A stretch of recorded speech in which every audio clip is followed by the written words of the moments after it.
ila akhir alhadith. Jambo la tatu katika haki za udugu ambalo ninapenda kulisema hapa baada ya haya mawili, hifdhu lisani ala ikhwanik, ni kuhifadhi ulimi kwa ndugu zako.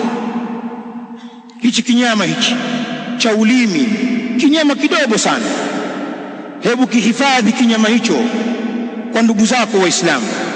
Wanasema ulama, hadhihi lahmatu as-saghira, kinyama hichi cha ulimi ambacho ni kidogo, kathiran ma awqa'at al-qatla, wallah, ni mara nyingi sana kimesababisha vifo, watu wakafa mamia kwa maelfu kwa mamilioni kwa sababu ya ulimi tu. Ulizungumza neno la kichochezi bila kutafakari, watu wakaingiana maungoni, watu wakaingia vitani, mji kwa mji, familia kwa familia, mtu na mtu, pengine nchi kwa nchi, zikaingia kwenye vita vya kuangamizana bisababi al-lisan, kwa sababu ya ulimi. Maulama wanatuambia watu wengi waliopata madhara, kathirun mimman tadarrara fi hadha al-kawn, watu wengi waliopata madhara katika ulimwengu huu, sababu kubwa ni ulimi.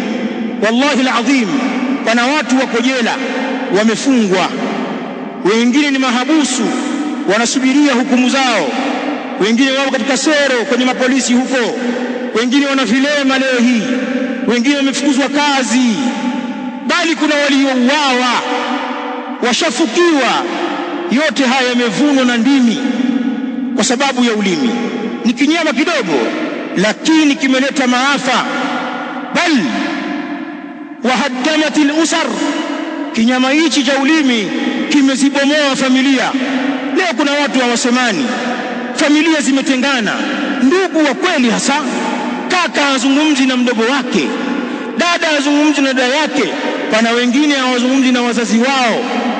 Familia ya huku ni huku, ya kule ni kule, wengine ni ndugu wa baba mmoja, tofauti ya mama tu, mambo ya ukewenza tu, midomo ilipita, ndugu wa damu moja, mishipa mimoja, hawasemani. Hawa na mama yao huku, wale na mama yao kule, vita kwa sababu ya ulimi. Allah subhanahu wa ta'ala anatahadharisha sisi kwenye Qur'an katika sura Qaf akisema, ma yalfidhu min qawlin illa ladayhi raqibun atid, na hatamki mtu kauli yoyote isipokuwa illa ladayhi, isipokuwa yupo karibu naye, raqibun, mwenye kuchunga, atidun, mwenye kuandika. Wanasema ulama, hao ni malaika wawili wenye kufanya kazi mbili tofauti, mmoja anafuatilia, mwingine anaandika. Lakini baadhi ya mufassirin wanasema huyo ni malaika mmoja mwenye sifa mbili, raqibun, anafuatilia nyendo kwa nyendo, atidun, alafu anaandika ripoti baada ya ufuatiliaji. Usidhanie maneno unayozungumza yanapita bure, umeshabwabwaja, umemaliza, huyo unakwenda zako. Kama ni hela umepewa, kama ni chai umenunuliwa, umemwaga umbea wako hapo, kisha ukaondoka. Usidhani maneno uliyozungumza yatapita hivyo. Qala Allah, ma yalfidhu min qawlin illa ladayhi raqibun atid, hazungumzi mtu kauli yoyote isipokuwa yupo karibu naye malaika mwenye kuchunga, malaika mwenye kuandika. Bali ndugu zangu, inda al-Imam al-Bukhari, hebu angalia athari ya ulimi. Hadithi ya Abi Huraira radhiyallahu ta'ala anhu, yaqulu an-nabiy sallallahu alayhi wa alihi wa sallam, inna al-'abda la yatakallamu bil kalimati la yulqi laha balan yarfa'uhu Allahu biha darajatin. Kuna mtu haikamja ni mwenye kuzungumza neno, kazungumza neno tu katika maneno mazuri. Baadhi ya riwaya zimekuja min ridwanillahi, akazungumza neno katika maneno ambayo Allah anayaridhia, la yulqi laha balan, mwenyewe aliyezungumza hajalitilia hilo neno maanani. Kiswahili kwa baadhi ya Waswahili wanakijua, hajalijali hilo neno, kalizungumza tu, lakini la kheri. Yarfa'uhu Allahu biha darajatin, huenda Allah akamnyanyua yeye kwa neno hilo moja daraja nyingi kabisa.